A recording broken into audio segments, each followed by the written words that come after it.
او ته ناستی مولا غولولی چې داسې سجده ولګوه او بیا په سجدې کې اوښکې تویې کا او بیا صلات تسبیح وکا او د روژې ماښام په ټیم باندې دعاګانې کوه. د روژې ماښام په ټیم باندې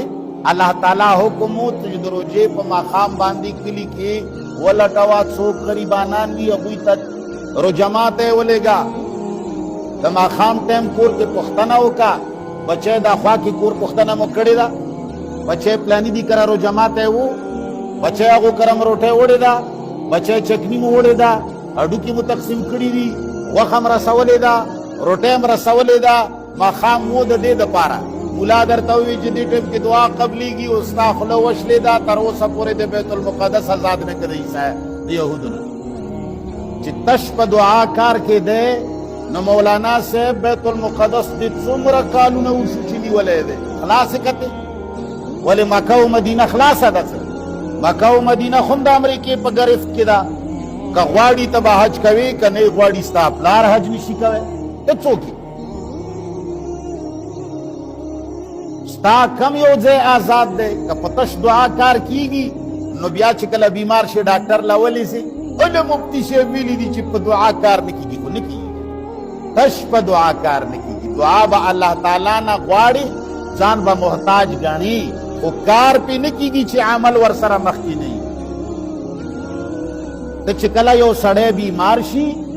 یو کلي والا غریب سړی بیمار شي نو ته ورته جومات کې چې دعاګانې کوي خو منافق یې که نه که ته منافق نه وې غریب سړي له به ورشې دعا سره به وله 2000 10,000 روپۍ هم ورکړي چې ډاکټر ته لاړ شه او که نه مالدار هم دعا کوي او غریب هم دعا کوي خو دا مالدار منافق دی که نه دا څه شی دی دا منافق دی خالص منافق دی. غریبانان د دعاګانو دپاره ډېر دي مالداره سړیه ته څه له دعاګانې کوي ته غریب سړي له ورشه ګاډي کې یې کېنوه ډاکټر ته یې بوځه خرچه پې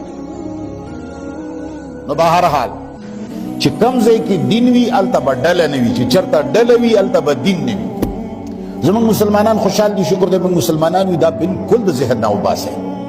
موږ بالکل مسلمانان نه یو موږ د سره اسلام پیژنو دا موږ په شمار کې راغلي یو سړي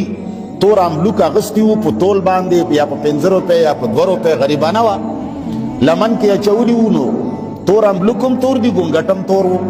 هغه پکې و نو هغه به د لمنې نه راوخته د به بیا پکې ور وغورځولو ورته وایي چې بچیه تول کې راغلی قسم په خدای که دې پرېږدم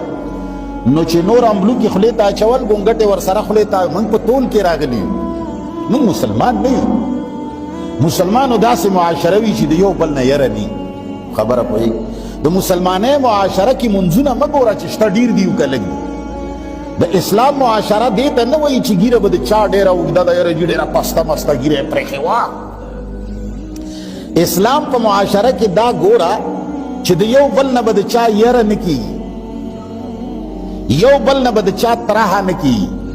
په یو کور کې چې کله سړی پیدا شي په هغه کور کې ورور وي پلار وي تره وي غټه کورنۍ به تاسو لیدلي وي اوس هم په دې کلو کې شته نو د دې کور ماشوم چې چېرته ورانۍ کوي یوازې پلار یې وهي کرور یې م وهي تره زوی یې م وهي تره یې م وهي هغه ماشوم د ټولو نه یریږي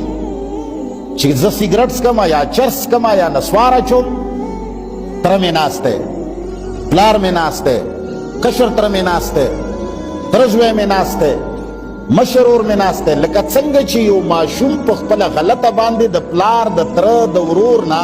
سترګه کوي دقسې معاشره کې به یو سړی په بېادبۍ باندې د هر مسلمان نه سترګه کوي